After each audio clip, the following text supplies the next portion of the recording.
Fundación AISE va de neuro.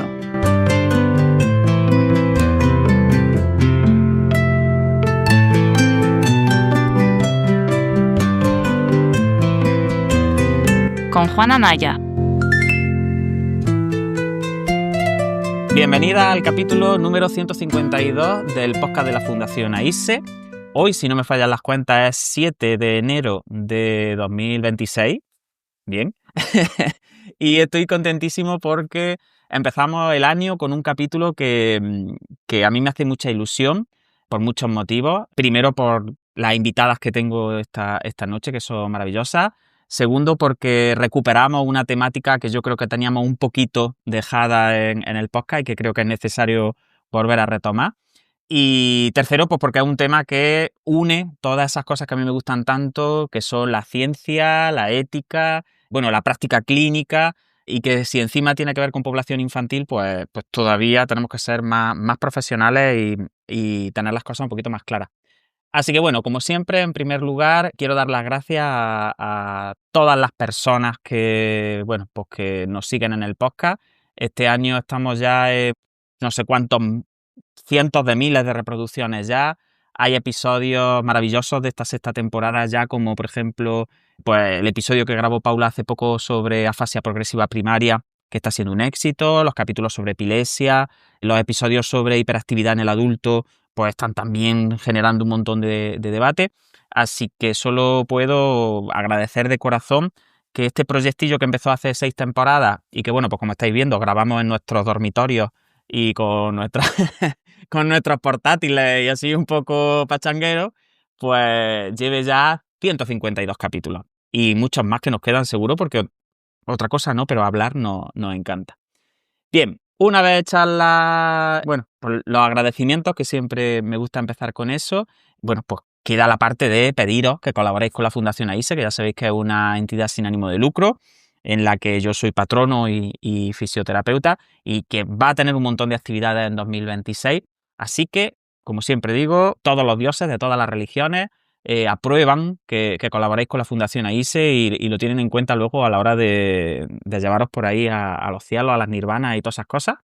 Así que os animo de verdad que pongáis, aunque sea un eurillo de un teaming al mes, que nosotros con eso hacemos maravillas y llevamos tratamiento de calidad a gente que en principio pues, podría tener problemas para permitirse tratamientos intensivos, que sabéis que por desgracia muchas veces son necesarios y no todo el mundo tiene capacidad de acceder económicamente a ellos. Y bien, no me quiero extender, no voy a enrollarme más porque estoy deseandico, como dicen en mi pueblo, de presentar a mis acompañantes de esta tarde. Voy a empezar por la veterana, que para mí, yo siempre digo que es la gran dama de la fisioterapia pediátrica en España, y no digo en el mundo, porque ya diría la gente, que exagerado, Juan, que exagerado. Pero Lourdes Macías, un placer, estoy encantadísimo de inaugurar el año contigo. ¿Qué tal? ¿Cómo estás?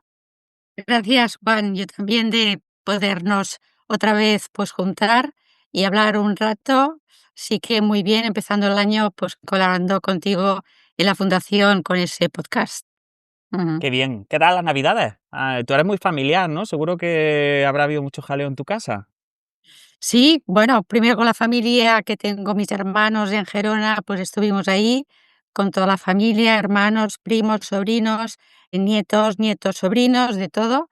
Y luego ya en casa, pues más la familia de que estamos aquí en Barcelona. O sea, que bien, bien, bien. Qué maravilla, qué maravilla. Si es que la familia es lo mejor del mundo y sobre todo en Ujú. estas fechas. Bueno, Lourdes, Mm. pues vamos a ver cómo va la tarde. Yo tengo muchas expectativas, creo que va a estar muy chulo. Con Lourdes hemos hecho capítulos pues como evidencia en infantil, hicimos los capítulos sobre el metaanálisis de Tebelde y la verdad que son capítulos de los más escuchados, lo comentaba antes en la previa con el resto de compañeros y de las personas, de los participantes en el podcast que nos gusta traer, porque es verdad que siempre es maravilloso contar con ella. Así que yo estoy encantadísimo. Y ahora vamos a pasar a las caras nuevas, que yo no he tenido el gusto de coincidir con ellos antes, pero que estoy encantadísimo. El primero de ellos, pues vamos a empezar por Álvaro, porque es el que yo le escribí por Instagram y le dije, Álvaro, he visto que estás publicando cosillas ahí bonitas y me gustan mucho las cosas que pones en redes sociales. ¿Qué tal? ¿Qué te parecería hacer un capitulillo con nosotros? Así que Álvaro Hidalgo Robles, ¿qué tal? ¿Cómo te encuentras? ¿Qué tal, Juan? Pues encantado de estar aquí, porque además, como te dije, soy muy fan. Yo podcast en general soy muy fan y si es de neuro y en español mejor todavía. Así que muy contento de poder estar contigo esta tarde y con Caro y con Lourdes. Cuéntanos un poquillo, Álvaro, quién eres, qué haces, dónde te podemos encontrar, porque como es la primera vez que participas, pues un poquillo para que la gente te Ujú. tenga ubicado. Pues yo soy físico, estoy estudiando el doctorado. Bueno, llevo ya un tiempecillo diciendo terminando el doctorado, pero no termina de rematar. Ahora yo creo que sí. Ya este año lo remataremos por fin en la Universidad Internacional de La Rioja. Está enfocado en la detección temprana de parálisis cerebral. Y bueno, doy clase también en el máster de atención temprana de la UNIR, de la Uni de La Rioja. Y bueno, pues haciendo ahí cosillas sobre todo de investigación en diferentes ámbitos, en la detección temprana de PC, en intervención, ahora un poquito también en hipotonía central y así, explorando cosas que me gustan con gente muy guay de la que tengo muchísima suerte de aprender cada día, así que súper contento. Qué Y si bien, rematamos el doctorado, mejor qué bien. Sí, todavía. es que el doctorado es que Veremos a ver. el doctorado a más de uno se le atraviesa, ¿eh? Eso tiene que Sí, ser, ¡buah! se ha atragantado, Más de pero más de uno lo ha sido un comenta. polvorón. Lo de como lo de decir Pamplona con el polvorón y la boca, Puf. no, no veas. Bueno, Álvaro, pues yo encantado, de verdad. Además es que me ha caído muy Igual. bien Álvaro, ¿eh? Yo nada más que de escribirnos y todo eso, ha habido muy buen rollo, muy buen feeling. Y yo no sé qué pasa en general, que la gente de Infantil que es apañada. Le pasa, yo siempre digo como a los neurólogos de funcionales. Hay como ciertos gremios profesionales que tienden a ser apañados. Así que encantado de verdad, Álvaro. Y bueno, Igual. nuestra tercera invitada, pues Carolina Toro, que yo la he conocido a través de Álvaro, que me ha dicho, pues tengo una compañera que está por ahí al otro lado del charco, que es más apañada que todo, y que seguro que está encantada de colaborar con nosotros. Así que, Carolina, un placer de verdad tenerte y cuéntanos un poquito quién eres, qué haces, qué tal, cómo estás. Bueno, un saludo para todos. Yo soy Carolina Toro, soy médica pediatra infantil. Me encuentro en la ciudad de Medellín, Colombia. Trabajo pues en varias instituciones de rehabilitación pediátrica y soy la líder de rehabilitación infantil de la Asociación Colombiana de Medicina Física y Rehabilitación. Y también hago parte del equipo del Registro Colombiano de Parálisis Cerebral. Entonces, pues a través de estas dos instituciones, pues nos encargamos de apoyar toda la difusión, investigación, digamos que de todo esto que leemos y que muchas veces está en inglés para traerlo a nuestro medio Colombia y también pues aprovechar y aportar a Latinoamérica. Qué maravilla. La verdad que sí, que muchas veces es importantísimo el poder divulgar, ¿no? Y hacer un poco análisis también transculturales de las cosas que se Sí. publican, porque es verdad que el entorno al final es muy importante a la hora de interpretar también los resultados científicos. Entonces, es maravilloso que haya gente también que aportéis esa perspectiva. Y desde luego, pues bueno, yo creo que el currículum habla por sí solo, ¿no? Carolina no necesita más presentación después de la que ha hecho y estoy seguro de que bueno, claro, yo ya te invito para siempre que quieras venir, igual que Álvaro, igual que a Lourdes. Yo cuando queráis grabar un capítulo, me escribís y me decís, venga Juan, vamos ahí, echamos un ratillo y grabamos un capitulillo de las cosas que a nosotros nos gustan y ya está. Bien, vale, pues si os parece vamos a empezar a plantear un poquito el tema. Bueno, la tarde va a llevar el hilo conductor. Bueno, cuando nos cansemos nos vamos, ¿eh? Esto no tiene una... Cuando queráis, y sobre todo Carolina, que tiene ahí un desfase horario, pues cuando os canséis, terminamos, porque ya me conocéis, ¿no? Pero yo creo que el hilo conductor de la tarde puede ser una serie de trabajos que, bueno, que Álvaro me ha pasado, porque han estado trabajando con ellos, tanto él como Carolina. Uno de ellos, a mí me ha encantado, que se titula What is the Evidence. Ahora, si queréis, los podéis medio presentar vosotros, ¿no? Y comentar, bueno, pues cuáles fueron vuestras motivaciones a la hora de plantear este tipo de trabajo. Y al final, pues bueno, son unos trabajos en los que de nuevo se vuelve como a enfatizar la importancia de que los abordajes en fisioterapia infantil, en pediatría, pues cumplan con los criterios modernos de aprendizaje motor y que por lo menos pues tengan una calidad mínima de cara a cosas tan básicas como la plausibilidad biológica, como, bueno, pues criterios de transparencia, de evidencia científica de primero, como yo digo, ¿no? De lo básico. Entonces, bueno, sé que habéis utilizado algunos ejemplos, como por el caso de Cuevas Medec, ¿no? De la CME, de la Cuevas Medec Exercise, y de la DMI, del Dynamic Movement Intervention, que vaya, que seguro que muchos de los gente que nos está escuchando, bueno, pues está más o menos familiarizado con ellos.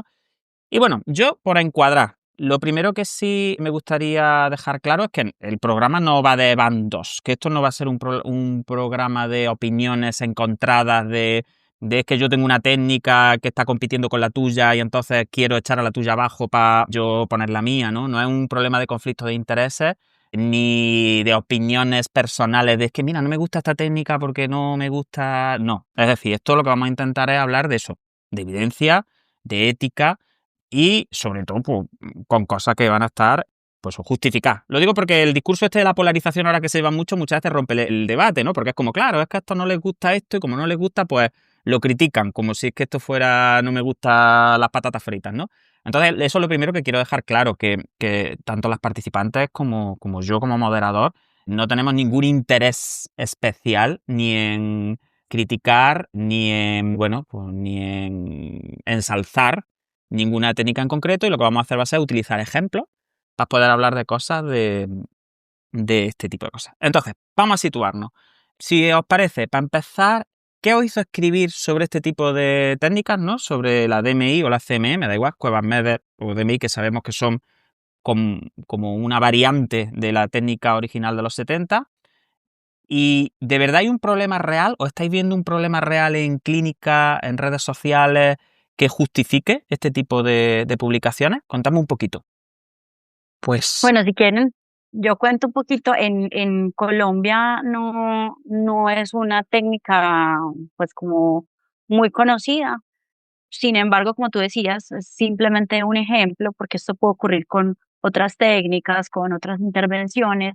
Ocurre que aparece algo nuevo y como aparece algo nuevo, puede sonar muy novedoso y lo que nos preocupa es que muchas veces entonces las familias pueden diferir tratamientos que sí tengan evidencia de que funcionen, que puedan correr el riesgo de tener afectación económica, que puedan, digamos que, distanciarse de cosas que realmente son importantes para ellas, inclusive la misma dinámica familiar se puede ver afectada cuando se llega ante un tratamiento muy prometedor y que cuando no hay un adecuado acompañamiento, entonces las familias se pueden, digamos, que alejar. O sea, hoy me pasaba, por ejemplo, en una consulta que un paciente, que mis pacientes, yo los veo con mucha frecuencia, los puedo ver cada 2, 3 meses, y que me preguntaban por un tipo de órtesis, ¿cierto?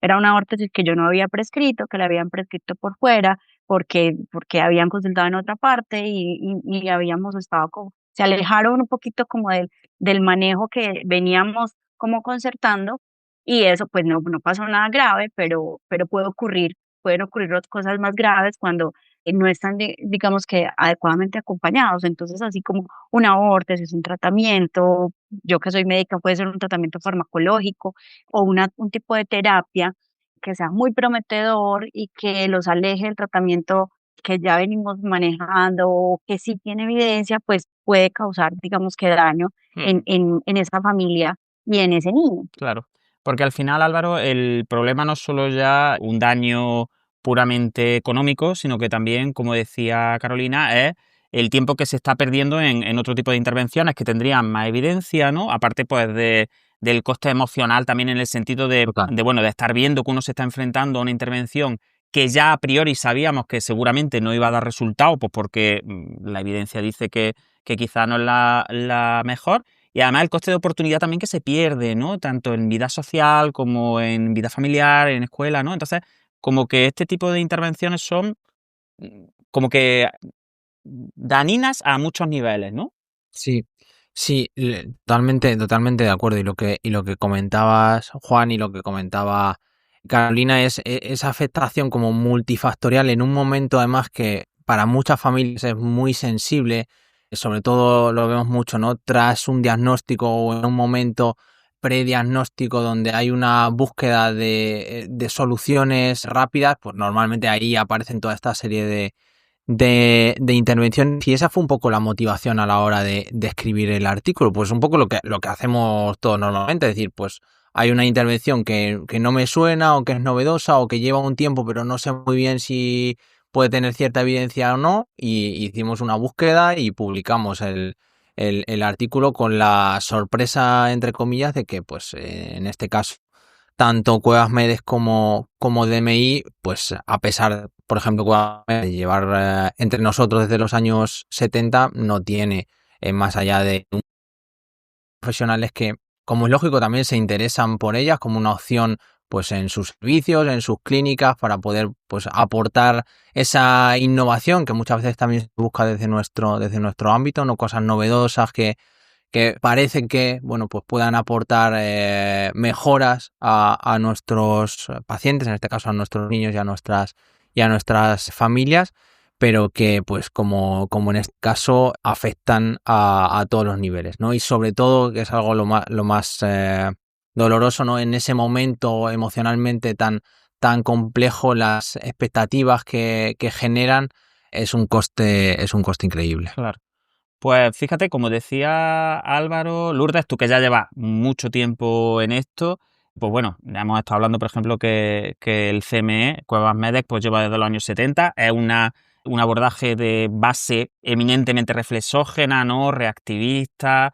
Pues bueno, ¿hay algún tipo de señal, Lourdes, que tú hayas visto que te diga que, un poco lo que decía Álvaro, como que muchas veces ocurre una paradoja, ¿no? Que es como que parece que las cosas antiguas, cuando ya se olvidan, vuelven a aparecer como si fueran nuevas, ¿no? Y eso quizás es como doblemente paradójico, porque es como, chiquillos, si aparece algo nuevo que por lo menos no hemos probado, pues dices, bueno, lo vamos a probarlo a ver si funciona, pero vender como una novedad algo que ya se ha probado, que tiene una historia y que hemos visto que los resultados, o que por lo menos la capacidad de publicar en evidencia no es demasiado buena, ¿tú crees que hay señales que indican que esto ya no es algo anecdótico, sino que es algo que se ve en formación, en marketing, tratamiento intensivo, en la presión que se hace a las familias, a lo mejor para que se gasten el dinero en cierto tipo de intervenciones? ¿Qué te parece un poco esto, ¿no? Como la novedad de lo antiguo, como esa Mm. paradoja tan absoluta, ¿no?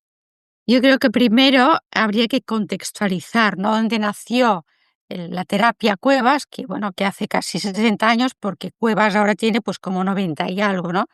Claro, hace pues 30 o no, esos 60 años o 50 y algo, pues no habían los productos de apoyo. En terapia que se hacía lo que se podía con las manos, era el tiempo de que con las manos pues manejabas al niño, y entonces a partir de ahí pues el señor Cuevas diseñó esta hipótesis, y bien, tú ves los vídeos que ahora saca, que básicamente es lo mismo, ¿no? O sea, los pone de pie con un rulo y aquí el niño pues endereza, cosa que hoy en día, pues tenemos los bipedestadores y ahí, pues hay unos beneficios, ¿no? Claro, a partir de ahí, pues hubo un grupo de Estados Unidos que, bueno, de alguna manera, que me ha llegado al oído, plagió esta terapia porque vio en el fondo, y eso, pues fuentes, importantes, pues me lo han dicho, un negocio en el sentido de cambiamos el nombre, le damos un nombre, pues más moderno, y a partir de aquí, pues como se necesitan para hacer estos ejercicios, porque hay 5.000 ejercicios y tú puedes llenar este espacio de terapia con este abanico y con unas cajas y con una serie de material, pues tú puedes hacer en terapia y hacer pues estos, bueno, como intensivos, ¿no? Con lo cual es un abanico de posibilidades que se abre a muchos terapeutas, que pienso que cuando se es joven y no hay unas raíces básicas de lo que es nuestra profesión, es lógico, ¿no? Que se dejen atraer por estos tipos de terapias que hoy en día, pues bueno, ha surgido como, dices tú, novedosa, cuando sus hipótesis teóricas pues ya son bastante desfasadas, y hoy en día pues el sistema o el trabajo de reflejos pues está obsoleto, ¿no? Pues eso sería un poco contextualizar Ujú. del por qué pienso es novedoso, ¿no? Porque bueno, ha surgido a partir de ahí pues algo, bueno, como espectacular. ¿Y qué ven las familias? Pues, que también me ha llegado, ¿no? Vamos a probar, no vaya a ser porque como decía Álvaro, pues es un estado, una fase de vulnerabilidad, lo quieren probar todo y por si acaso Por si acaso. funciona, Ujú. por si acaso, ¿no? Y entonces, ¿qué es lo primero que preguntan a las familias de esta terapia? ¿Qué quieres conseguir de tu hijo? Es como decir, bueno, aquí lo podemos hacer todo, Ujú. ¿no? Claro, es que aquí ya empiezan con un encuadre familiar que dice, uy, pues bueno, ¿eh? Y entonces las familias piden pues algo que a veces no se consigue. Entonces, bueno, pagan, si no se consigue, bueno, es que quizá va a necesitar Más que más otro intensivo. claro, más Y aquí es tiempo el claro, y volvemos de claro, nuevo. es que sí. Sí, Mm, lo que está claro es que vosotros lo decís y esto siempre se dice que el dato mata el relato, ¿no? Hay una cosa que es objetiva y es que tanto la Dynamic Moving Intervention como que es una derivante, decía Lourdes, sí, está claro, o sea, al final cuando tú investigas un poquito se ve que surge a partir de una rama, de hecho de una ex terapeuta de CME, ¿no? Y que bueno, que comparten un poco esta como intervención desde la periferia, ¿no? En contraposición un poco a que se veía que antes siempre se manipulaba y se facilitaba más a los niños y a las niñas desde proximal, pues como que introdujeron esa cosa de que, bueno, desde distal como que se potenciaban un poquito más las respuestas y tal, y tienen como comparten mucho corpus, ¿no? Pero lo que está claro es que vosotros decís, Álvaro, Carolina, que esto está en un nivel 5 de evidencia. Es decir, y eso es objetivo porque eso realmente se basa en pues, el tipo de publicaciones que se han hecho a lo largo de todos estos años en referencia a eso. ¿Podríais explicarle a la gente así de una forma sencilla qué significa eso? Cuando yo digo, pues este tipo de abordajes, por ejemplo, si pusiéramos el ejemplo de estas dos que estamos hablando, tiene un nivel 5 de evidencia. ¿En cómo se traduce eso desde el punto de vista de tomar decisiones clínicas o de poder recomendar estas intervenciones? Para poder realizar intervenciones que realmente sí tienen ese sustento de la literatura, y en este caso lo que nos encontramos es con el nivel más bajo. Es decir, hay estudios de caso aislados, sin controles, es decir, sin una comparación con un niño que no reciba esa intervención, bueno, pues para poder demostrar si esos resultados son mejores que no hacer nada o mejores que lo que ya se está haciendo, que una terapia que el niño ya lleve a cabo. Encontramos también resúmenes de congreso, con lo cual no hay una información más adicional que un pequeño resumen de 250 palabras, y esta es como toda la literatura que hay publicada para un tipo de intervención que pues ahora mismo, según sus publicaciones, forma más de 3.000 profesionales al año, con cursos que no son para nada baratos, con costes para la familia que no son para nada baratos, y muchas veces nos encontramos la respuesta, y también pues ha habido, por suerte, mucha valoración positiva tanto por parte de familias como por parte de profesionales del artículo, pero también ha habido respuesta negativa de profesionales y familias que están utilizando esta terapia y que, como es lógico, reaccionan también ante un artículo con una posición, Claro. en este caso fuerte, como la que establecemos. Yo sí que, bueno, pues en este caso me gustaría, porque bueno, si hablamos de DMI o hablamos de Cuevas-Medes, pero podemos hablar de cualquier otro tipo de terapia, y hay muchas similares en este ámbito, que siempre decimos que no es un ataque ni mucho menos a los profesionales ni a las familias, que todos queremos lo mejor para nuestros niños, para nuestras familias, pero que realmente tenemos que abordar la práctica, la intervención de una responsabilidad ética y clínica, y lo que a mí me funciona no tiene por qué ser lo que funcione a otro niño o a otra familia, y no es así como avanza la ciencia y el conocimiento científico, que lo que yo a lo mejor veo que en mi práctica digo, joder, está funcionando, esto parece que está mejorando, a lo mejor es la propia maduración del niño. Si no tenemos estudios que nos digan si estuviera haciendo ese niño otro tipo de terapia mejoraría exactamente igual que lo está haciendo, porque su desarrollo le va a llevar, y como por ejemplo en el ámbito de la parálisis cerebral lo sabemos, su propio desarrollo le va a llevar a adquirir ciertas habilidades. Podemos estar achacándolo a una terapia sin que realmente tenga ningún impacto, ¿no? Ujú. Y esto es importante, ¿no? También para que las familias puedan aumentar su información en este sentido, ¿no? Y también valorar si esas mejoras que están teniendo las están teniendo por la terapia o por el propio desarrollo. Sí, a mí eso me parece muy interesante porque además hay sesgos como que se repiten constantemente, ¿no? Como, bueno, pues confundir la correlación con la Sí, causalidad, pues bueno, confundir el síntoma con la causa, confundir el tratamiento sintomático con el tratamiento etiológico, pues bueno, lo que tú comentabas de las comparaciones que no están aleatorizadas, que no están válidas, confusores de todos los tipos.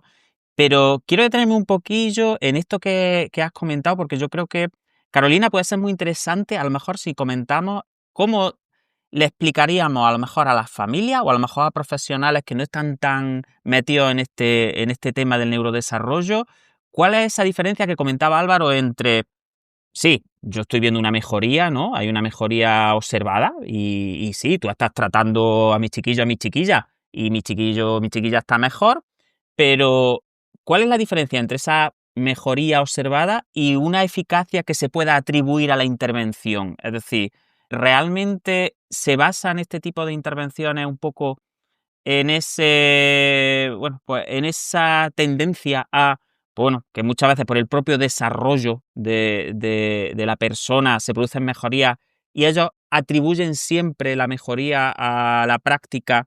Y como decía Lourdes antes, si no se produce mejoría es porque o no estás participando lo suficiente, o no estás gastándote lo suficiente, o no estás lo bastante implicado, ¿no? ¿Cómo podríamos explicar eso, de esa diferencia entre la mejora observada y lo que se puede atribuir a la terapia? Bueno, primero, pues con las familias que yo atiendo y con mis estudiantes, es entender que las condiciones de salud o las enfermedades tienen una historia natural y que nosotros como científicos, pues ya las llevamos estudiando hace mucho tiempo y conocemos ese proceso, que es lo que ocurriría en un proceso de enfermedad si no se hace nada, ¿cierto? Y que sabemos que muchas veces, pues la parálisis cerebral, si estamos hablando de esta condición específicamente, tiene unas curvas donde sabemos que los niños, de acuerdo a sus niveles funcionales, van a adquirir ciertas habilidades con o sin intervención, ¿cierto? Y que dentro de esas curvas va a haber unos logros que podemos potenciar con ciertas intervenciones. Entonces, eso de base ya lo conocemos. Y como mencionaba Álvaro, pues tenemos que tener en cuenta que para eso se hacen los estudios científicos, porque puede que lo que ocurre con mi chiqui, con mi hijo, pues, haya sido por cierta cosa en el ambiente, en la familia, porque igual los niños son diferentes y que no por hacer exactamente lo mismo me vaya a indicar que eso sí funciona en el otro niño. Entonces, por eso necesitamos grupos de niños muy similares, con la misma condición, con el mismo nivel funcional, al que se le aplica un tratamiento específico. Yo hablo de tratamientos porque como también manejo fármacos, intervenciones quirúrgicas, órtesis, todo. Entonces, y esto no es específico para terapia física solamente, para todo. Entonces necesitamos que un grupo uniforme de niños con la misma condición se tengan acceso a un proceso y que ese proceso también tenga la garantía de que es igual en los dos y que además podamos comparar con otro grupo, ¿cierto? Y entonces, en la medida en que los estudios científicos se hacen de esta manera, pues ahí vamos a ir elevando esa calidad en la evidencia, que es de lo que hablamos nosotros.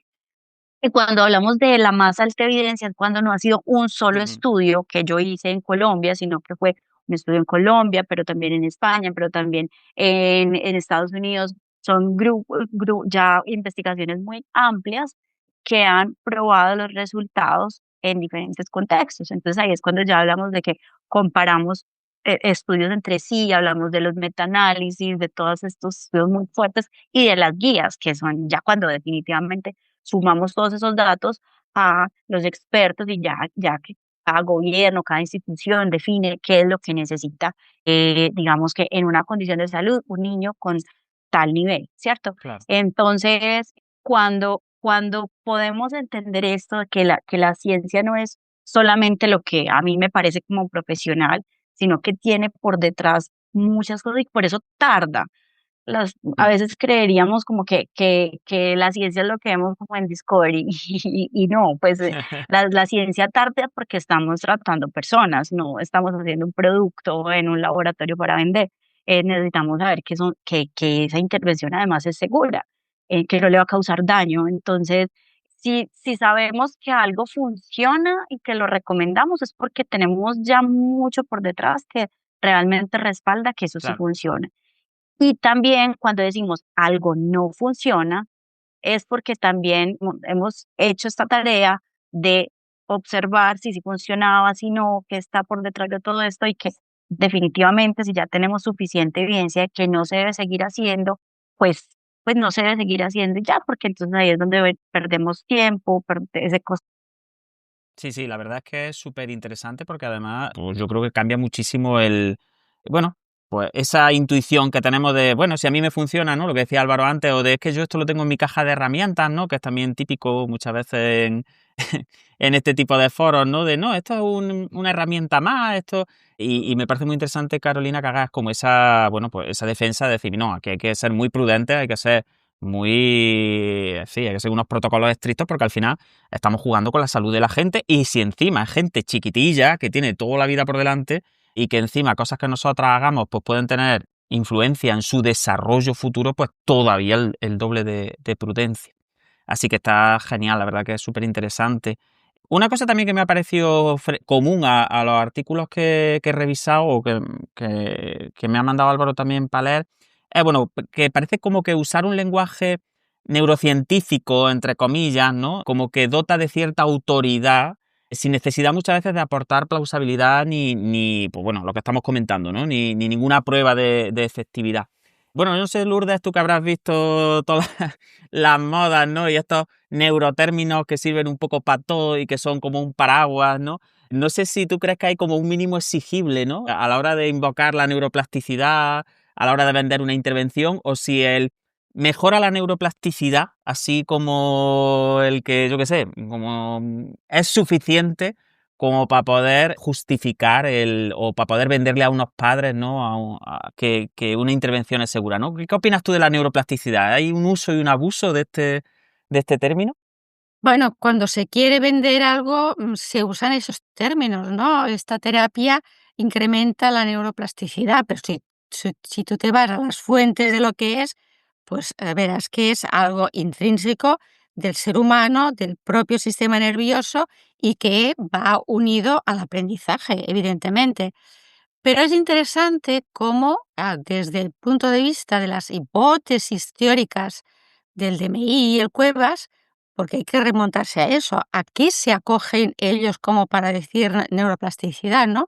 Y me acuerdo cuando hice el primer post en redes, evidentemente tuve muchas críticas. Incluso los dirigentes del DMI me contactaron diciendo, quizás que usted no conoce esta terapia. Incluso me llegaron a ofrecer un curso gratuito online para que lo Mira qué conociera, bien, ¿no? online y todo, para que no Sí. tuviera que moverte. Bueno, total, bueno, estuve casi como una semana cada día intercambiando, porque claro, yo les hablaba pues en términos más científicos. Bueno, y simplemente el relato era, las familias están contentas, las familias están contentas.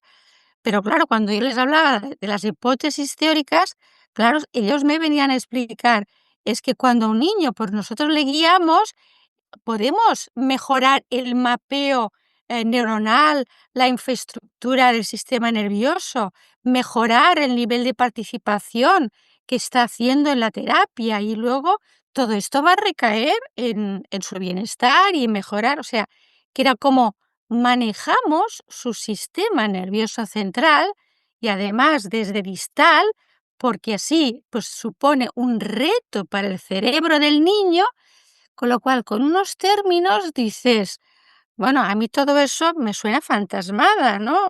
Por decirlo de alguna manera, en aquel momento no entendía nada y menos sus hipótesis teóricas. Claro, si a eso le llamamos plasticidad o neuroplasticidad, el hecho de coger al niño de una determinada manera y que el niño perciba que está en el aire, a eso le llaman neuroplasticidad, es como un poco, pues, a qué estamos jugando en el sentido de, bueno, que alguna vez lo hemos hablado, ¿verdad, Juan, no? Sí, sí, De ya está, que se en este tiene. sentido, Mm. sí. Bueno, pues se cogen, pues, que en este sentido sus hipótesis teóricas, que cualquier hipótesis teórica puede ser plausible y que hay que estudiarla y en cualquier caso, pues, se puede decir a los padres o habría que decir: "Esto es experimental, pensamos que funciona", pero al Ujú. menos dar esta información, ¿no? pero claro, ellos categóricamente pues lo enumeran como neuroplasticidad, que me acuerdo que Álvaro lo explicó muy bien cuando estuvo en redes explicando ese término, y yo quiero que lo explique él porque lo definía muy bien y cómo esta excusa en cuanto a esta terapia, ¿verdad, Álvaro? Álvaro, yo creo que te toca por eso. Y aparte, no sé si, por añadir algo a la pregunta, no sé si Álvaro, tú has desarrollado ya alguna especie como de sexto sentido o de olfato para detectar este tipo de lenguaje, así como el rewire, ¿no? El recableado, la activación, la integración de reflejos. No sé si, junto con lo que decía Lourdes, ¿no? Que nos explica un poquito el tema de la neuroplasticidad, como si le podrías dar algún tipo de truco a la gente que a lo mejor no tenga el oído tan hecho de si hay ciertos tufillos, ¿no? O ciertos olores que uno dice, uy, cuando aparecen este tipo de términos no va bien, no va bien la Sí. cosa. Sí, bueno, es lo que comentaba Lourdes, ¿no?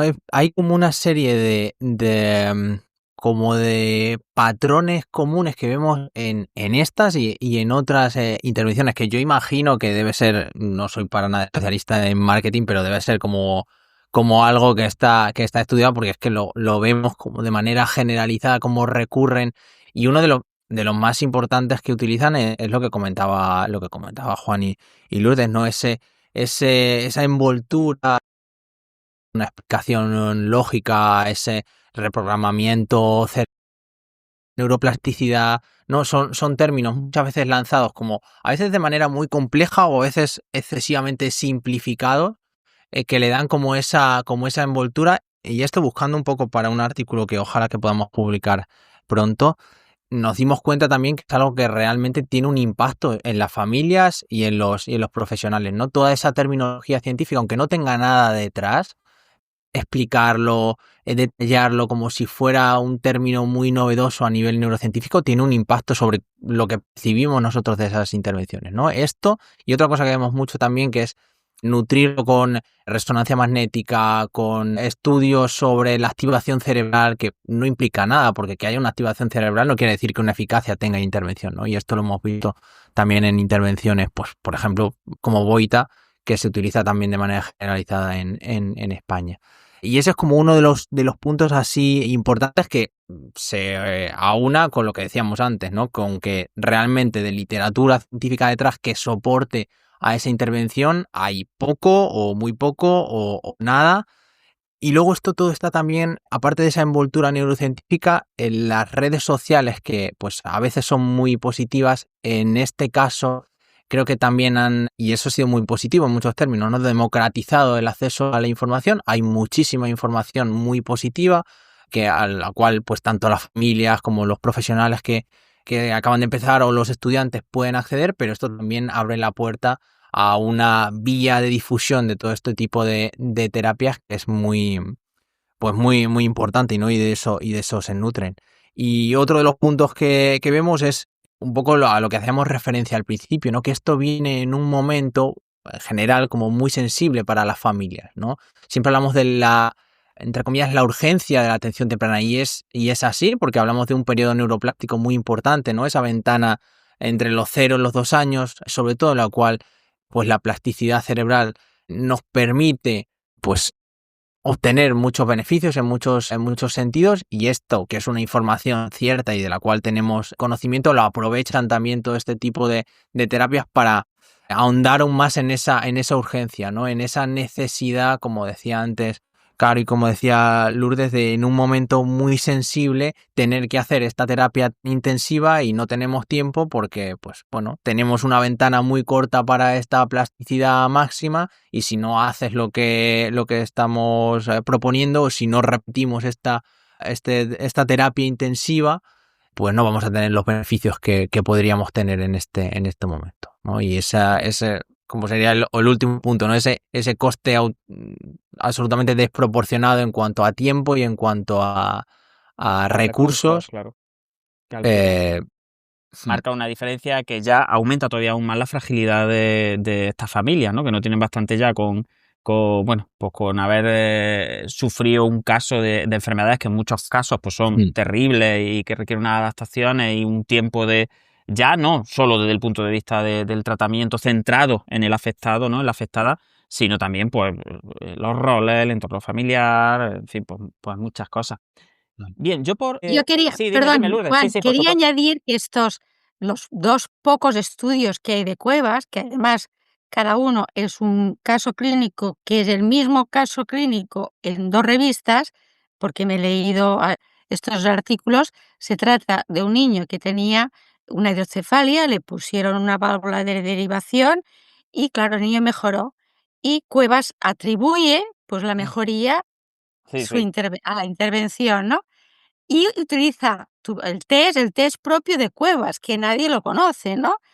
Claro, es que tú desglosas luego este artículo y dices, bueno, es que claro, también aquí, pues, se peca bastante de creernos muchos artículos que si los vas despedazando, pues, Mm, evidentemente te vas encontrando, pues, en estas situaciones, ¿no? O mm. sea que, bueno, puede tener un nivel 5, pero le pondría un nivel más Más bajo, bajo ¿no? todavía, ¿no?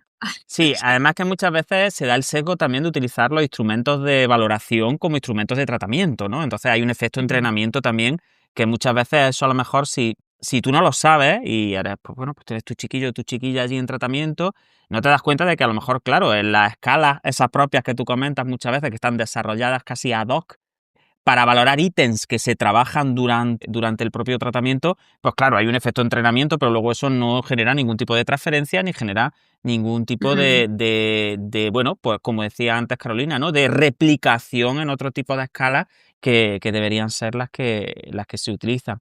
Lo que está claro, yo creo y en eso estamos todas de acuerdo, es que hay una tensión fuertísima con los principios contemporáneos de aprendizaje motor, ¿no? Que sabemos que son pues, la práctica de tareas reales, actividad autogenerada, autogestión, presencia necesaria sí o sí de motivación y de atención activa hacia la actividad, regulación a partir de contexto y que todo ese tipo de cosas pues no están, normalmente no son ingredientes de este tipo de abordajes, ¿no? Y que al Juan, final son las que sí... Sí, dime, Lourdes, dime. aquí te pondrían decir: "No, no, nosotros hacemos todo eso", porque si tú revisas en su página web, cuando salió el artículo de Ujú. Novak, ellos dijeron: "Bueno, esto no es un artículo, esto es una opinión de la señora Novak", ¿no?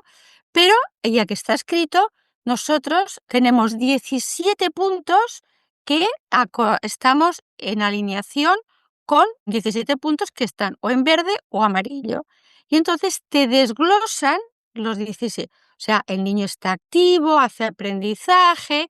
Claro, dices: ¿qué me Claro. están contando?", ¿no?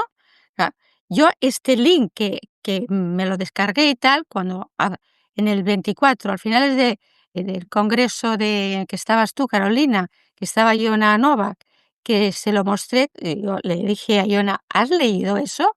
Y ella empezó a leerlo, digo: "Guau, lo tendré que llevar a mis abogados". Quiero decir que están interpretando a su criterio para traer que están haciendo terapias en verde y en amarillo. O sea, es que, Sí, al final ahí es cierto que todo es interpretable, pero sí hay unos parámetros claros y en el momento en el que la facilitación por parte del terapeuta y si no hay terapeuta, la criatura no puede desarrollar ningún tipo de ejercicio, pues está claro que, hombre, como principio de autonomía y de autogeneración y autogestión, lo tenemos crudo. Yo creo que al final un poco es eso, ¿no? Es como manejamos el lenguaje y en las diapositivas queda bonito y tal, pero luego en la práctica, cuando tú ves la práctica, pues al final, exacto. como dicen en mi tierra, ¿no? El que nace lechón se muere cochino, ¿no? Porque al final es que se ve que la cabra tira para el monte, ¿no? Yo sí te quería preguntar, Carolina, aunque tú ya has comentado que te ocupas también de la parte pues, más médica, ¿no? O más farmacológica, de otro tipo de abordajes también, pero tú también me imagino que habrás sido partícipe del cambio en la intervención cuando sí se introducen estas metafuncionales, ¿no? Cuando se utiliza el juego, la tarea, cuando se prioriza la autonomía, se prioriza la participación en actividades significativas, ¿no? En contra de esos patrones guiados por el terapeuta, estereotipados, normalizados, fisiológicos, etcétera, etcétera, ¿no? Entonces, me gustaría también que nos comentaras un poco cómo está la cosa por allí. Es decir, porque es verdad que nosotros aquí un poco en España pues tenemos nuestros traumas, como yo digo, ¿no? Y de vez en cuando nos dedicamos aquí a hacer terapia de grupo, pero realmente ¿ha llegado por allí, por tu tierra, estos modelos en los que, bueno, pues contraponemos estos principios modernos de aprendizaje motor, que son los que más estudiados tenemos y que parece que funcionan mejor, y nos dejamos un poco de la facilitación y de, bueno, de si el niño llora, pues llanto es bueno porque se está esforzando, o que, bueno, si no coopera del todo, pues tampoco pasa nada porque lo importante es que se mueva, ¿no? Todo ese tipo de principios así que aquí históricamente también ha estado muy implantado. No sé cómo lo Sí, lleváis por pues allí. yo digamos que tengo la fortuna de que trabajo en un centro donde trabajo con todo un equipo y nos basamos en la familia. Quisiera decir que estamos totalmente centrados en la familia, pero todavía nos falta muy basados en la evidencia y digamos que los papás entienden, van entendiendo como les decía, yo tengo un modelo donde pues yo soy la médica, yo no soy terapeuta, yo no estoy dentro de las intervenciones, pero tengo una frecuencia de que veo a mis chiquis cada mes o cada 2 meses.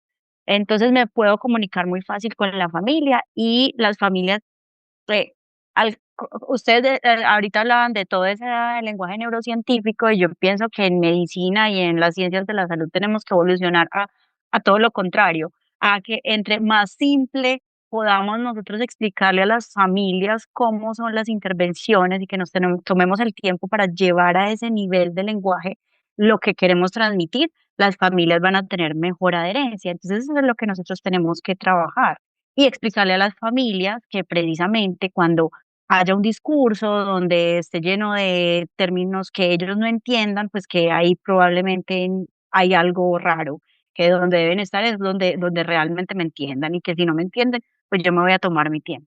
Nosotros también por fuera de la institución donde yo trabajo, tenemos todo el abanico de terapias que ustedes quieran con nombre o sin nombre y los papás van y prueban pero digamos que como ya han estado un poquito sensibilizados en la consulta acerca de qué es lo importante, que lo importante es el bienestar del niño, el bienestar de ellos, que la terapia no es un niño solo en una habitación con un terapeuta llorando y que los papás no sepan qué le están haciendo, que eso ya no se debe hacer. Entonces ellos pues van aprendiendo un poquito y van y prueban allá, pero luego la mayoría regresa. O sea, las familias son muy diversas también, pero muchos cuando los vamos acompañando y les vamos dando esos tips de cómo reconocer qué es lo verdaderamente importante, entonces puede que vayan porque algo les suena atractivo, o al revés, hay familias que han llegado buscándonos a nosotros precisamente porque me decían, algo me decía que no estaba bien, o sea, que yo dejara a mi niño llorando o viéndole su carita cuando le están haciendo unos movimientos o ciertos movilizaciones que veía que él no estaba confortable, pues yo no me sentía bien allá y por eso estaba buscando como otro modelo y otra forma en que lo atienda.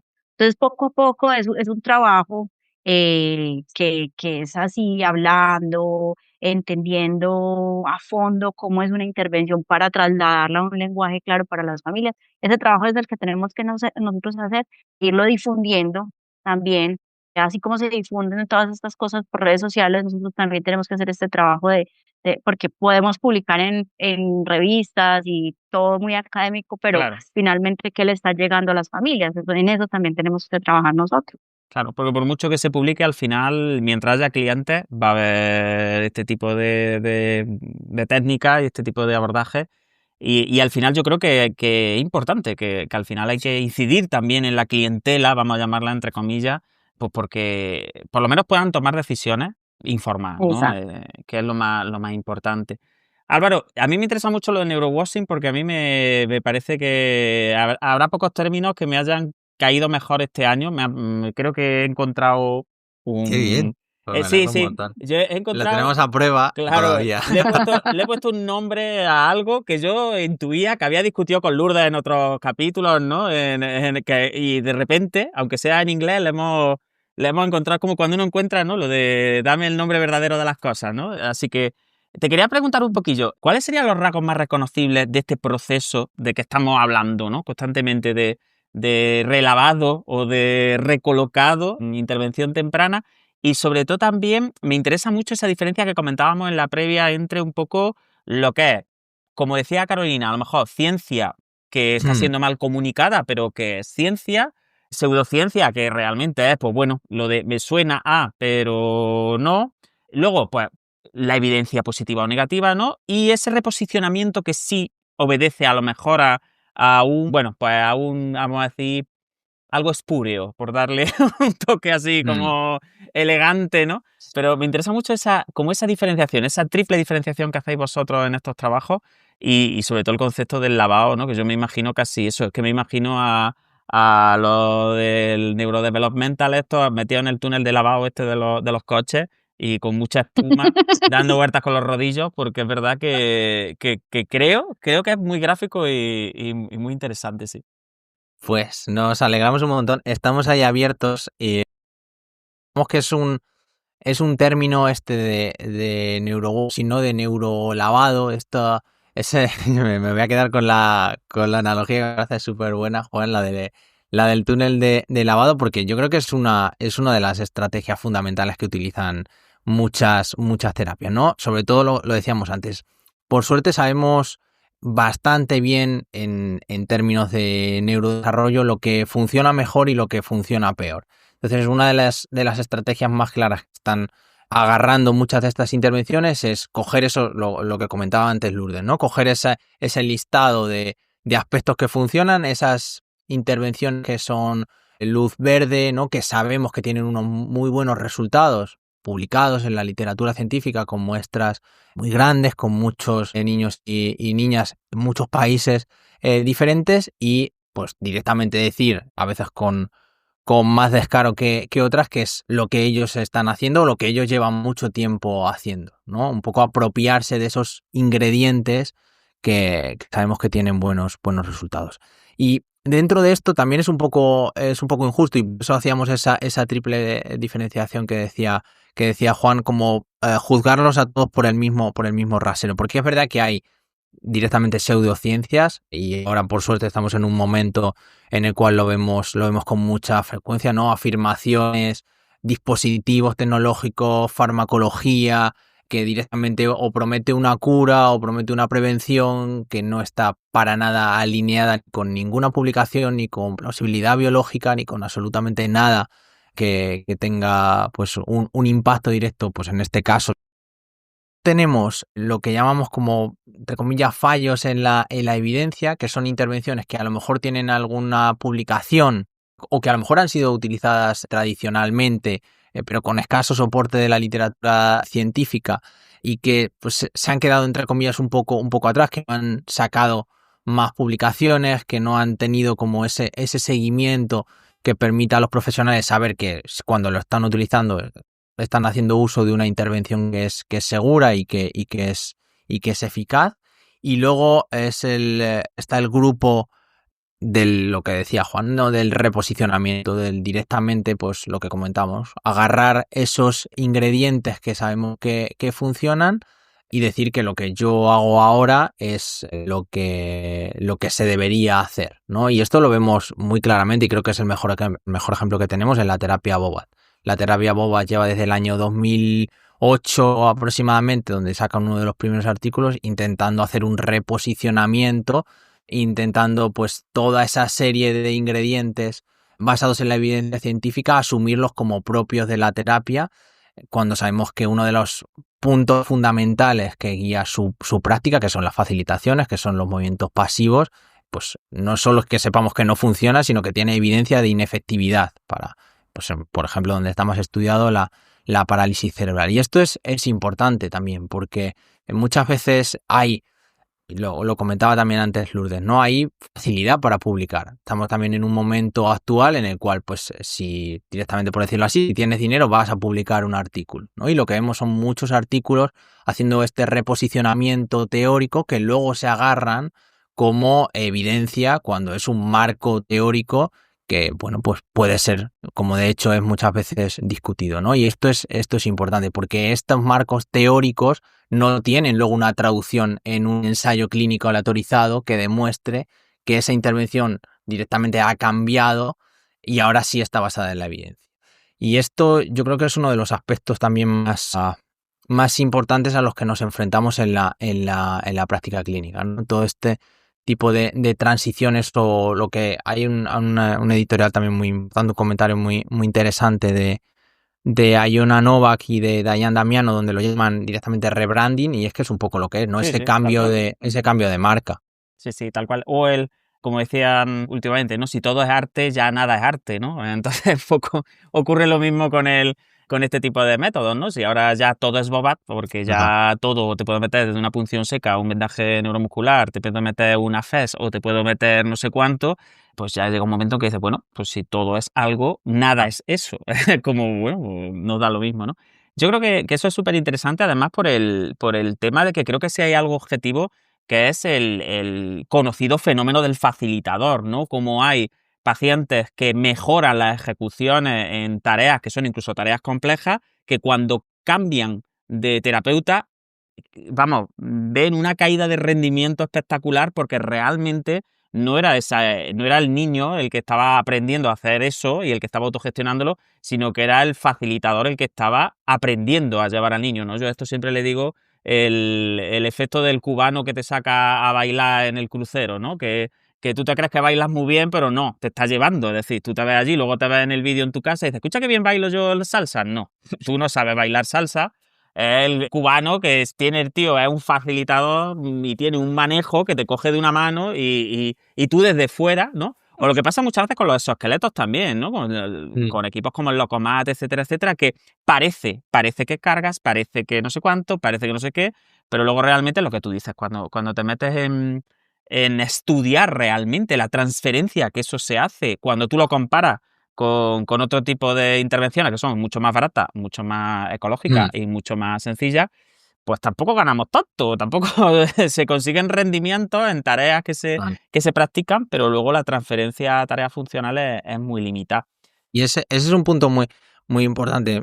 Perdona que Sí, te no, interrumpa, Juan, por porque supuesto. yo creo que tradicionalmente el foco de todas estas terapias ha estado en la función y estructura, ¿no? Y cuando intentamos o intentan reposicionar hacia lo que realmente importa a los niños y a las familias, que es su participación, sus rutinas en la vida diaria, no hay una transferencia directa hacia esto, porque el foco tradicional no está puesto ahí, no está puesto en las rutinas, en lo que pasa en casa, en las necesidades funcionales. Por eso tienen tan difícil transicionar desde la flexoextensión de rodilla hacia lo que pasa cuando subo las Claro, escaleras para ir a casa de claro. mi abuela. Que otro indicador, Y además, importantísimo, que es como el terapeuta facilitador es el que dice lo que no puedes hacer. No hagas esto hasta que no sé cuánto, no te levantes hasta que no sé qué.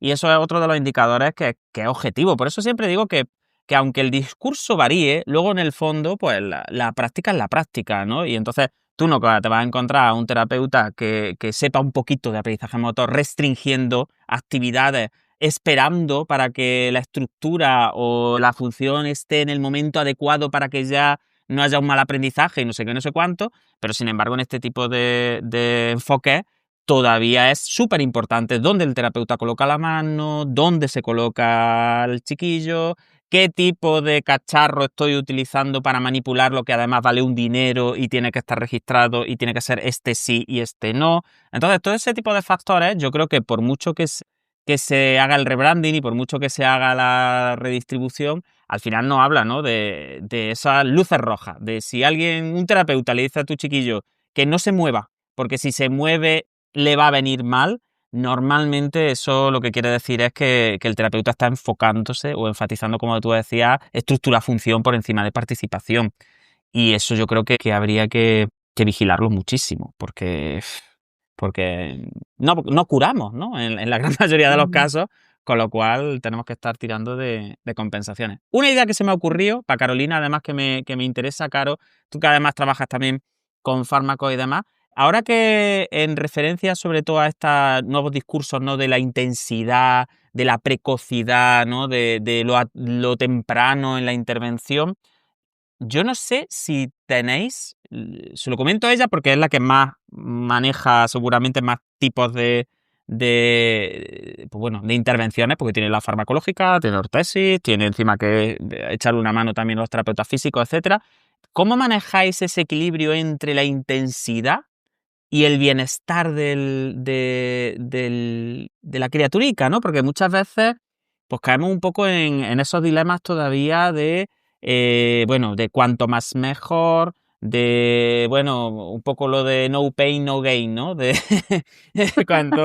cuanto más llore el chiquillo, es que claro, es que si el chiquillo viene a reírse a la terapia, yo es que no estoy aquí para jugar con los niños, ¿no? Es que con los niños juegan los del circo. Yo soy terapeuta y parece como que cuanto más estresado esté el chiquillo y cuanto más cabreado y cuanto más enfrentado esté como a un reto, ¿no? A una frustración que tiene que enfrentar, como que eso va a generar mejor saliencia o mejor aprendizaje, ¿no? Cuando sabemos al final que desde el neurodesarrollo básico, desde los efectos que tiene el estrés sobre el aprendizaje y ya desde la propia ética de lo que debería ser un sanitario, no debería ser tanto así, pero ¿hay alguna manera eso de cómo se le transmite esto a la familia? De sí, es importante la intensidad, es importante cuanto antes mejor, es importante llegar a la dosis, pero eso no significa que el chiquillo esté esclavizado y que solo se dedique a la terapia, o que la terapia sea la prioridad absoluta de su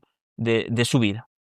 Bueno, nosotros también vuelvo a que se me facilita mucho por el modelo y porque precisamente tenemos un modelo de atención y generalmente la primera cita que tienen es conmigo, entonces yo explico cómo funciona el modelo y me adelanto a todo eso, me adelanto a explicarles que los niños asisten solo una vez a la semana a nuestro centro de rehabilitación y les explico que no significa que solamente va a ser un proceso de apoyo una vez a la semana, sino que se adquieren herramientas para que a través de las rutinas diarias ellos lo practiquen todos los días en la casa. Entonces vamos a estar trabajando todos los días en lo que al niño le gusta, en lo que para él es cómodo, que es su ambiente natural, para que nosotros les damos esas herramientas para que no se sientan solos y que los vamos a estar acompañando. Entonces, de entrada, pues ya saben cómo funciona. Y otra cosa que pues a mí me gusta mucho es que se va formando como una comunidad de papás. Entonces hay unos papás que tienen ya como más experiencia y realmente son esos que le dicen, no, es que sí se puede, es que sí funciona, y a veces entonces comparan con otros sitios, no, es que yo ya fui allí ya lloraba mi niño, en cambio aquí pasan ricos, si quieren venir, si quieren entrar, que no se quedan dormidos. Entonces, es como les digo, yo creo que mucha parte es la comunicación y como saber explicar y tomarse el tiempo de explicar la situación y cómo va a ser ese plan, ¿cierto? Y que también las familias tengan la confianza de que nosotros los médicos somos muy como autoridades, entonces muchas veces nos tienen miedo, pero en donde yo trabajo, pues mi puerta casi siempre está abierta y saben que pueden venir y consultar conmigo y hacerme cualquier pregunta. Si no quedó clara en la consulta inicial, vamos a tener muchas otras. Inclusive yo a veces pues voy y veo cómo están los procesos, cómo qué están haciendo, con qué están jugando hoy. Entonces, soy cercana porque así es que se trabaja en equipos. Entonces, que la familia pueda sentirse como que realmente participa y hace parte del equipo, que si tiene cualquier duda puede contar con nosotros, eso es clave para que vayan entendiendo el proceso, porque si es una familia que llega y desde el primer momento ni siquiera saben un diagnóstico, no tenemos que tener también esa posibilidad de que yo no le puedo, ellos no me van a entender todos, pues no saben qué es para las cosas, no, la información hay que irla dando de a poco y hay que darles como ese tiempo para que, complicado, o sea, para mí es súper sencillo, hago una fórmula, van, la fábrica, se la ponen y ya, no, a ver, el trámite Mm. administrativo, o bueno, y se lo pongo con media o sin media, con zapatos sin zapatos, si le pusieron el velcro arriba o no, que yo qué hago con esto, aunque llore se lo dejo, se lo tengo que dejar las 8 horas que dijo el técnico, o doctora, es que usted me dijo que solo se lo pusiera 15 minutos, entonces ¿a quién le hago caso? Entonces, es como ir dando la información así fraccionada para que tengan el tiempo de entenderla, de resolver la duda, o si se les ocurre una pregunta puedan volver y resolverla e irlos acompañando para que vayan pues como todo conocimiento, o sea, como los papás están cursando un proceso de aprendizaje de la condición, de eso. Generalmente en las familias no hay otro niño con discapacidad, entonces es algo muy nuevo, porque Claro. entonces uno no tiene a quién preguntarle, no está el abuelo, no está la tía, que de Sí, no tiene lactancia alguien sabe, experiencia, claro. pero nadie sabe de una ortesis o de una terapia. Entonces hay que darles tiempo y ser cercanos para que puedan ir entendiendo y vayan participando activamente de este proceso. Ujú. Porque al final, no sé, Álvaro, Lourdes, si vosotros tenéis la misma sensación. A mí era una de las cosas que siempre, pues como que en pediatría me chocaba mucho, ¿no? Cuando la familia quería convertirse un poco en el terapeuta ¿no? Entraba a sesiones y yo siempre tengo un poco el trauma de esas familias que entraban para verte a ti trabajar, ¿no? Un poco, pero en realidad lo que estaban era como intentando memorizar lo que tú estás haciendo para luego ellos volver a reproducirlo a lo mejor en casa o volver. Eso por un lado, ¿no? No sé cómo lleváis vosotros el tema de la dosificación y de la intensidad. Eh, bueno, porque eso es difícil. A ver, yo siempre le digo a los alumnos, y en adultos, que todavía es más fácil que en infantil, ¿no? Que la dosis es lo más difícil, ¿no? Que tener una dosis adecuada, esa es la maestría del terapeuta, ¿no? Saber ajustar la dosis. Pero, ¿tenéis algún truquillo? ¿Tenéis alguna forma bueno, de saber hasta dónde llegamos para dar la intensidad adecuada, pero en qué momento ya nos estamos pasando? ¿Y qué opináis un poco de eso, de esas familias terapeutas que sufren encima la presión de la culpa, de la obligación casi de que si mi chiquillo o mi chiquilla no mejora es porque yo no estoy dándole suficiente? Mm. Yo por mi experiencia, que también he pasado por diferentes historias, pero bueno, me remonto a los últimos años, que donde establecí más el modelo central a la familia, aunque mi equipo, pues no trabajábamos así, pero bueno, que incluso con la experiencia, ¿no? Con la experiencia te vas dando cuenta que realmente el niño mejora no por lo que tú haces, sino lo que hace en su vida diaria. Por lo tanto, pienso que es fundamental, como decía Carolina, desde el primer momento dar ese espacio a las familias, ¿no? Es decir, yo seré una guía, a partir de aquí, pues saber el niño qué hace, vamos a ver, pues entre vosotros lo que me explicáis, lo que pueda ver yo, cómo podemos que el niño maximice su actividad en su día a día, qué puede hacer y a partir de la observación, pues que los padres estén ahí, que se den cuenta y solo como nosotros, o al menos yo intentaba, pues sobre todo fijarme en las fortalezas del niño. Así como antes era, el niño no controla el tronco, el niño no sé qué, el niño era como buscábamos la valoración en plan negativo, ¿no? Pues el cambiar un poco el chip y acogernos a las fortalezas, uy, pues ha hecho eso. Aunque sea un niño muy afectado, siempre, siempre hay alguna fortaleza que es por donde se podrá tirar, ¿no? Y a partir de ahí, ¿cómo? En casa maximizar esta fortaleza por mínima, mínima que sea, ¿no? Y hoy en día, pues que tenemos pues los móviles, que las familias era como muy fácil, ¿no? Pues cualquier cosa tal, pues el WhatsApp, o sea, y incluso a partir de la pandemia todavía más, ¿no? O sea que el poder tener ese feedback continuo, yo en mi caso, pues los tenía una vez a la semana y eso que podía tener los 2 días a la semana, pero, era suficiente si había desde el comienzo, pues, un entendimiento y un buen feedback por parte de las familias, que quizá alguna al principio necesitaba 2 días, sí, pero que luego, pues, teniendo este feedback y pudiendo tener, pues, esta apertura y conocimiento de lo que los niños podían hacer o eran capaces de hacer, o cómo las familias podían ayudar a su hijo a maximizar sus aprendizajes, pues era súper suficiente, ¿no? O sea que, bueno, es lo que decíamos en términos de poder empoderar, no de que sea un terapeuta, sino de que sepa atender y fijarse y saber cómo fortalezas, y es ahí, pues, este espacio que tiene que haber de diálogo tan importante con las familias, como decía Carol, más si Ujú, ujú. Al final es desviar el foco, ¿no? Un poco. Sí, sí, dime, Álvaro.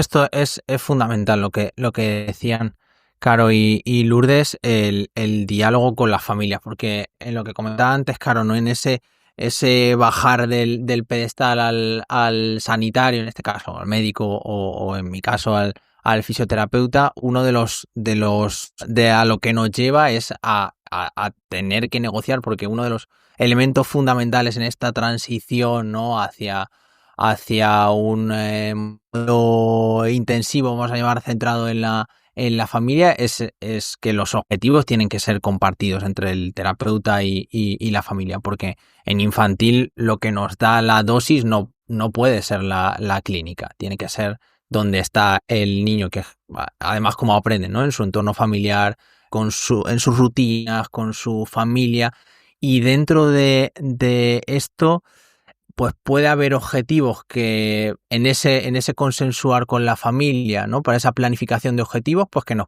puedan llevar una dosis que quizás no sea fácil de alcanzar ahora, o que nos haga pues posponer quizás ese objetivo. Pero cuando se hace esto desde una conversación, y esto lo vemos mucho, por ejemplo, al hacer terapia restrictiva de la mano, hay veces que las expectativas de la familia, también por cómo vemos la terapia, son mucho más allá de los resultados que podemos tener con respecto a la dosis que necesitamos, ¿no? Y esta negociación, cuando se hace desde el principio, y esto nos obliga como profesionales a dar toda la información, es decir, pues si queremos que el niño aprenda a atarse los cordones, va a tener que atarse los cordones, ¿no? Esa es la tarea, no es una tarea parcial, o no es una movilización o no es un elemento pasivo. Ese va a ser el elemento clave de la intervención. Y esto calculamos que nos puede llevar tanta dosis, no tanto tiempo, ¿no? Y en base a eso, pues podemos negociar.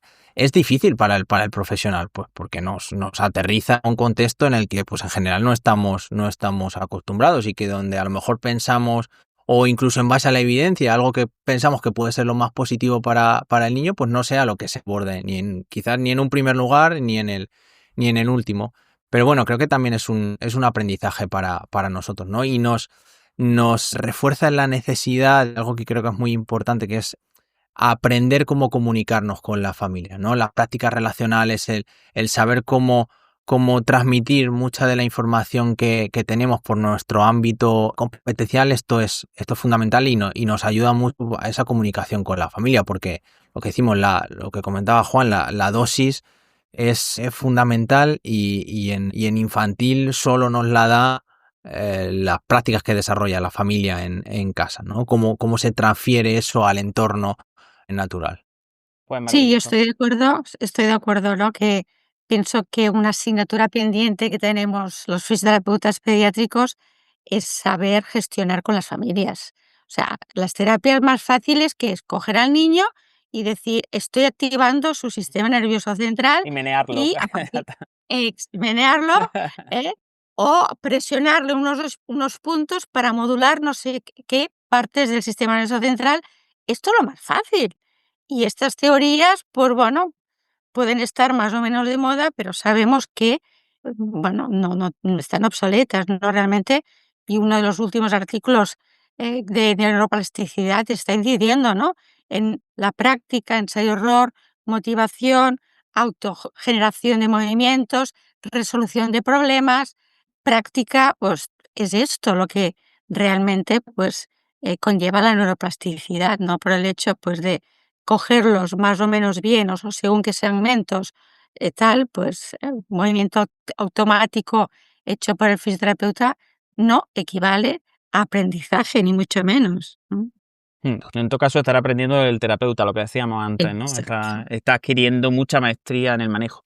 Pues llevamos 1 hora y 20 hablando ya. Yo no quiero ser pesado, porque luego me dicen siempre que soy muy pesado, aunque estoy dejando hablar mucho a los invitados esta tarde, ¿eh? Estoy hecho ahí un buen propósito de año 2026. Estamos hablando todo el mundo, no estoy hablando yo solo, ¿no? Que siempre está la leyenda negra esta del Juan. Cuando modera Juan, no hablan los invitados, y cuando el Juan es el invitado, no habla el moderador, ¿no? Hoy me estoy portando bien. Pero no puedo dejaros escapar sin que me habléis un poquito del hype. Yo sé que estáis desarrollando este test, Álvaro, Carolina. Y bueno, sé que está todavía ahí la cosa un poco en el horno, que tampoco querréis, en fin, spoilear Sí, no hay demasiado. problema. Nosotros Yo creo que no. se nos Yo por lo- calienta la boca rápido. rápido. Como dices, si sabes cómo me pones, porque sabes cómo me pongo para que me invitas, ¿no?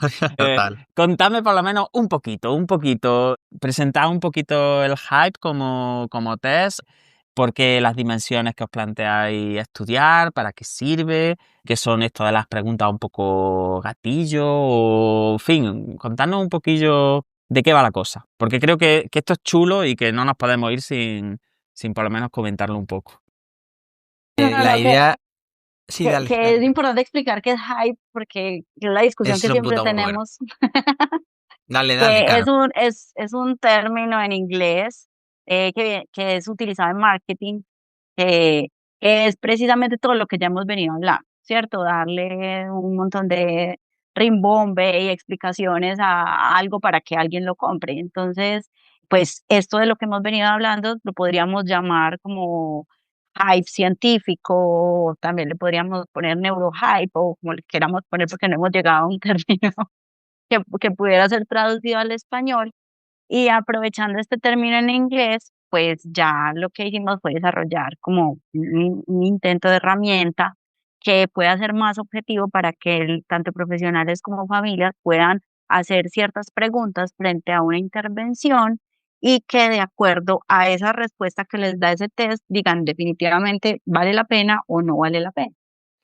Eso es. La idea es, sobre todo, igual, bueno, pues también nos dará una especie de puntuación como un resultado que nosotros luego podemos interpretar, pero sobre todo lo que más nos motivaba era el poder desarrollar como esas preguntas diana, ¿no? Eso que nos gustaría que las familias y que los profesionales, cuando llega una intervención X, una intervención Y, una intervención que no conozco, que nos gustaría preguntarnos, porque al final todo esto no va solo de si tiene publicaciones en PubMed o no, sino de, bueno, pues si es una intervención, pues en este caso ética, si es una intervención, bueno, un poco lo que desarrollamos de ese hype, ¿no? De ese término son como 4 aspectos diferentes. Uno es la honestidad, ¿no? Si como, entre comillas, me están vendiendo la intervención es honesta, oye, pues mira, no tiene publicaciones, de momento es una intervención novedosa, o si tiene, las puedes buscar aquí, es decir, como de transparente es esa intervención también con sus propios principios, ¿no? Donde podemos acceder a en qué consiste esa intervención. Muchas de las intervenciones de las que hemos hablado hoy solo se accede por medio de cursos bastante costosos, de manuales que no están accesibles, de marcas registradas, ¿no? Y esto es importante también para que las familias lo tengan en cuenta. Luego, cuán adaptada a la evidencia está, ¿no? Y cuán pegada a esos cambios de los que hemos hablado está, ¿no? Toda esa transición que estamos haciendo en cuanto a pues lo que ya sabemos que funciona, cómo se adapta o no esa intervención a lo que sabemos que funciona, básicamente. Luego, también lo hemos hablado, cuán plausible o precisa es la intervención, ¿no? Hay veces que, pues lo que decimos, dejan en el aire estos términos, ese rewiring, esa neuroplasticidad, esa reprogramación, esos puntos, esos reflejos y no aterriza en nada concreto, y cuán ética es, ¿no? Si me están hablando solo de los beneficios o también las contraindicaciones que las tienen, y muchas de estas terapias no solo hablamos del tiempo y dinero que se pierde, sino de daños, sino de fracturas, ¿no? Porque todo lo que implica estas movilizaciones pues conlleva fracturas, que esto no está publicado y debería publicarse igual, ¿no? Y es uno de los principios básicos de la investigación, y la idea es un poco eso, el plantear esas preguntas que nos gustaría que nos hagamos. Por lo tanto es algo que está abierto y por supuesto sujeto a cambio, y que de eso derive pues una especie de sistema de semáforos, ¿no? Como el que hemos hablado, como el sistema GRADE de clasificación de la evidencia, que nos permita pues un poco tener como esa herramienta para decidir si es una intervención, bueno, pues como decíamos antes, queremos probar o quiere la familia probar o no. Sobre todo el dar un elemento práctico, ¿no? Pero hay, y aplicable, sí, ¿no? Sí. eso es. Qué guay, la verdad que es maravilloso. Y además me gustan mucho las siglas y el tema este ahora, el hype, como decía Carolina, que se lleva ahora tanto con las series y las pelis, ¿no? Que al final tiene uno tanto hype que luego llega y ve las cosas y se casi que se desencanta, ¿no? Hay que ver. Ese es un trabajo de verano que es muy, muy peligroso. Sí. Estar de vacaciones es peligrosísimo. Bueno, chicos, pues llevamos 1 hora y media, más o menos nos hemos comprometido esta temporada a capitulitos de 1 hora y media, 2 horas como mucho, pero yo de verdad que se me pasa el tiempo volando con vosotros. Yo he ido apuntando algunas ideas que creo que tenemos que recoger y ahora ya os dejaré que recojáis vosotras todas las que queráis porque creo que hay cosas súper chulas de las que hemos hablado, pero bueno, yo creo que sobre todo coincidimos en el tema de que bueno, pues cuando alguien sufre un poco una situación como la que hemos estado hablando, de una patología en población infantil de estas características, bueno, pues que esa esperanza quizá, ¿no? Esa necesidad de moverse, de buscar, de investigar es legítima, ¿no? Pero quizás no debería sostenerse sobre esa opacidad de la que hablábamos, ¿no? Sobre esas promesas que no se pueden cumplir de ninguna manera o que incluso como que es que no pinta la cosa como que se vayan a cumplir, ¿no? Que no tenemos ni siquiera las premisas básicas de una calidad mínima metodológica científica como para poder recomendar. Sobre todo también enfatizar mucho que aquí no hemos venido hoy como a ganar una discusión, ¿no? O una batalla no, vamos a señalar a familia. Yo sobre todo quiero hacer mucho énfasis en esto, ¿no? No me gustaría verme en ningún momento en el pellejo de ninguna de las familias que tienen que acudir a un fisioterapeuta neurológico o a un fisiatra. Es que es terrible, ¿no? Entonces, sobre todo, no queremos señalar a nadie, ni culpabilizar, ni decir, mira, te están timando, te están engañando, pero sí creemos eso, bueno, porque se necesita unos estándares mínimos, esa honestidad de la que hablaba Álvaro antes, ¿no? Por lo menos una explicación mínimamente plausible, mínimamente prudente, como decía Carolina antes, ¿no?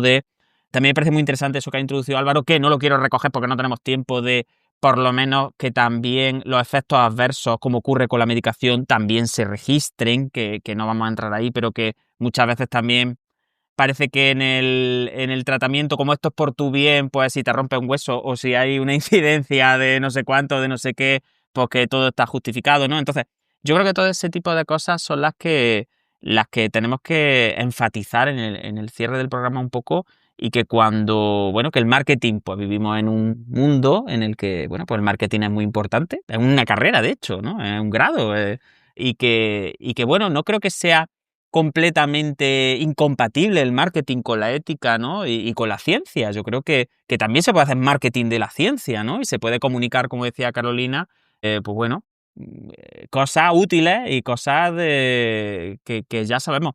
Porque yo lo comentaba mucho con Lourdes en los capítulos anteriores, que hay pocas cosas que sepamos, pero hay algunas que ya sabemos que no sirven, ¿no? Como, mira, todavía qué es lo mejor, quizás no lo tenemos del todo claro, no tenemos el esquema de, mira, esto seguro, pero ya sí hay ciertas cosas que podemos decir, mira, esto mejor no lo hagas porque hemos visto que no funciona. Entonces yo creo que eso es lo más importante, y sobre todo, pues un poco con el del protocolo hype este que habéis comentado y tal, pues que si alguien te da certeza, pues que tú un poco le pidas transparencia, ¿no? Le pidas, bueno, si esto es bueno para todo, lo mismo no es bueno para nada.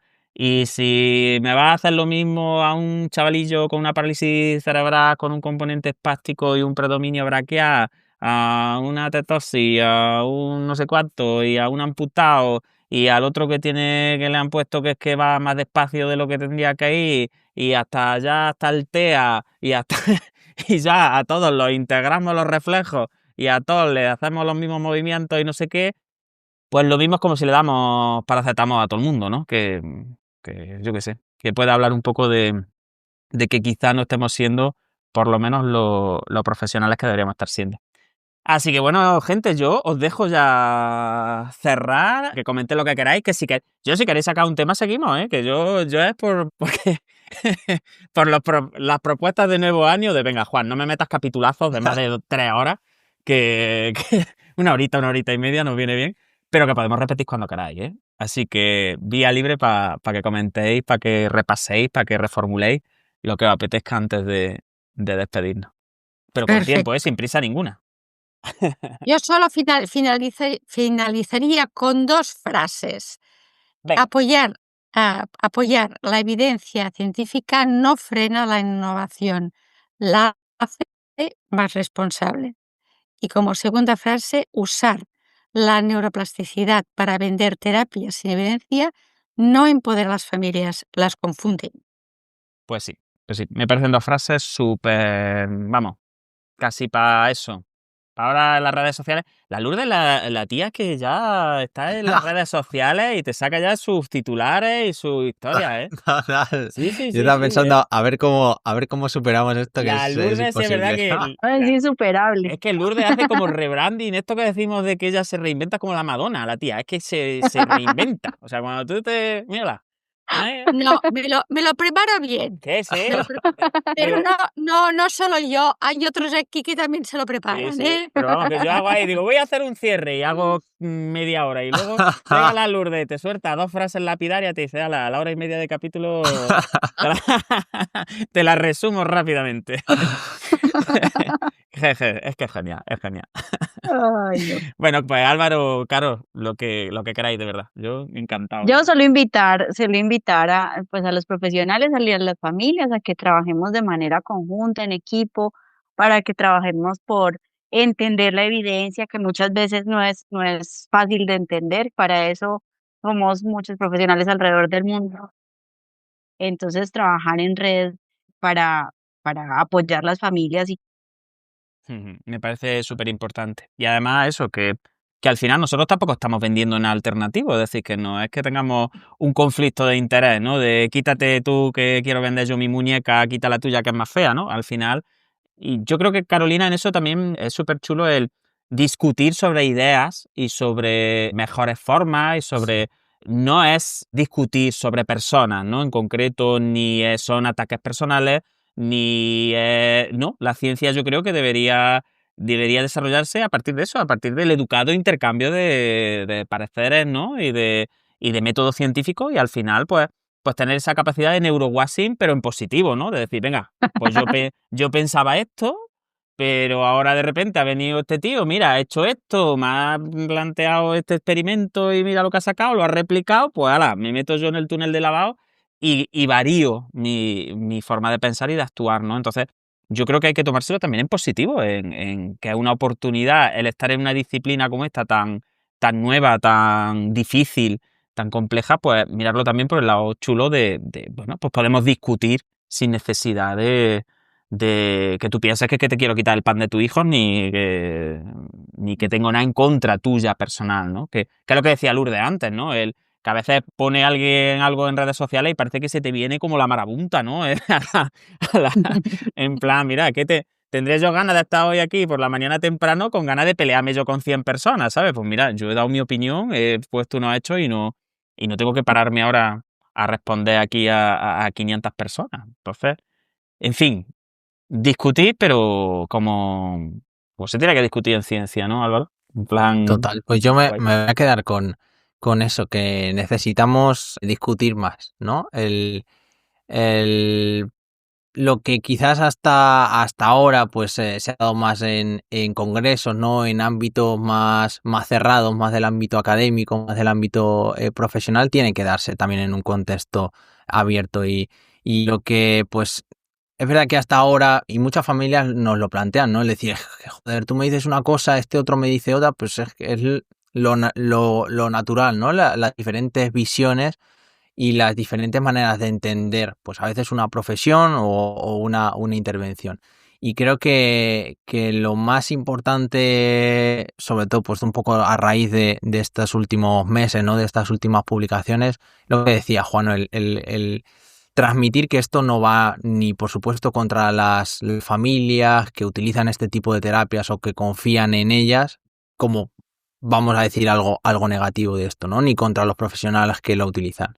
No tenemos ningún conflicto de interés, simplemente queremos el máximo beneficio para las familias, el máximo beneficio para los profesionales y bueno, pues seguir progresando como profesión hacia a un ámbito que pues quizá otras profesiones ya han alcanzado, ¿no? Lo comentamos con una de las mamás que hemos tenido la inmensa suerte de que nos ayudara con este último artículo, con con Débora, que decía, es que yo no me planteo cuando van a hacer una cirugía a mi hija si es algo que tiene evidencia o no. ¿Por qué me lo tengo que plantear cuando voy al fisio o cuando voy a la terapeuta ocupacional? ¿No? Pues yo creo que hacia eso debemos aspirar, ¿no? Hacia el que las intervenciones que hagamos no necesitemos casi ni explicar que están respaldadas por la evidencia científica. No es fácil, pero creo que Sea vamos a final. lo que mejor tenemos en cada momento. Ya está. Total. Que al final, en evolución.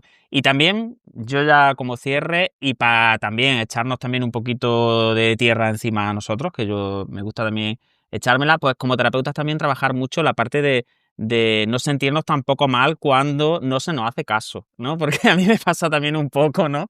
Que eso es como ay, si yo sé que esto no vale y sé que tal y que cual, pero tienes que ver muchas veces experimentar las cosas, ¿no? No todos aprendemos igual de fácil. Decía mi abuela, nadie escarmienta por cabeza ajena, hijo mío, nadie escarmienta por cabeza ajena, ¿no?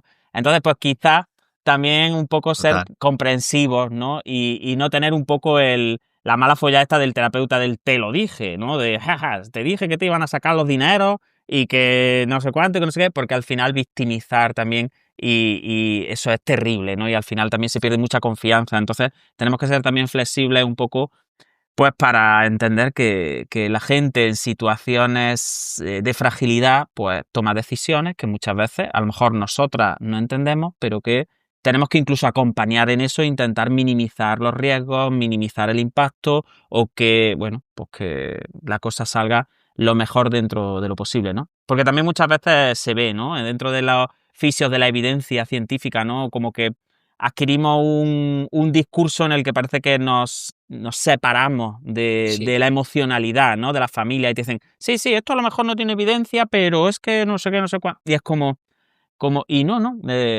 puede ser humano, puede ser centrado en la persona y puede tener evidencia científica. Entonces es verdad que tenemos que converger ahí en entender también la parte emocional y vivencial de estos procesos y no estar en te lo dije, si me haces caso a mí y no vas a eso, es que eres bueno, y si vas y encima te sacan los dineros y te timan, te lo mereces, ¿no? Te lo dije. Yo creo que eso hace mucho daño y algunas veces en redes sociales también se ve mucho, ¿no? Y con los colegas, ¿no? En plan, si es que me dijo que iba a ir a no sé dónde y yo le dije y luego... Así que, bueno, es verdad que también tenemos un trabajo propio para aprender a acompañar sin juzgar muchas veces. Bueno, queridos, pues yo qué sé, yo creo que ya mejor programa que este para empezar el año, a mí no se me ocurre. Que muchísimas gracias. Que tenéis las puertas abiertas, Carolina cuando quiera, que bueno, Álvaro cuando quiera, y Lourdes pues ya lo sabes, que yo sé que tú estás más liada que la pata de un romano, pero que en el momento en el que quiera decir, mira Juan, pues vamos a hacer alguna cosilla, pues la hacemos. Yo creo que estas cosas son muy útiles y que llegan más de lo que pensamos, ¿eh? Así que gracias de corazón. Os estoy súper agradecido. Os iréis por ahí en podcast, en vídeo, en redes, ya os pasaré los enlaces. Y ya está. Yo emplazo al próximo capítulo, que no sabemos de lo que será, pero estará entretenido también. También estará... Eso seguro. Seguro, ¿no? Bien. También estará entretenido. Así que, como siempre digo, que el movimiento os acompañe. Muchas gracias, queridas, que descanséis, que empecéis el año con muchísima salud y que mucha ciencia y mucho arte también, ¿no? Mucho arte humano en el mundo. Un besito fuerte, Muchas chicos. gracias, Juan. Un abrazo para todos. Chao. Hasta luego, manito. Chao. Adiós, adiós. Cuídense.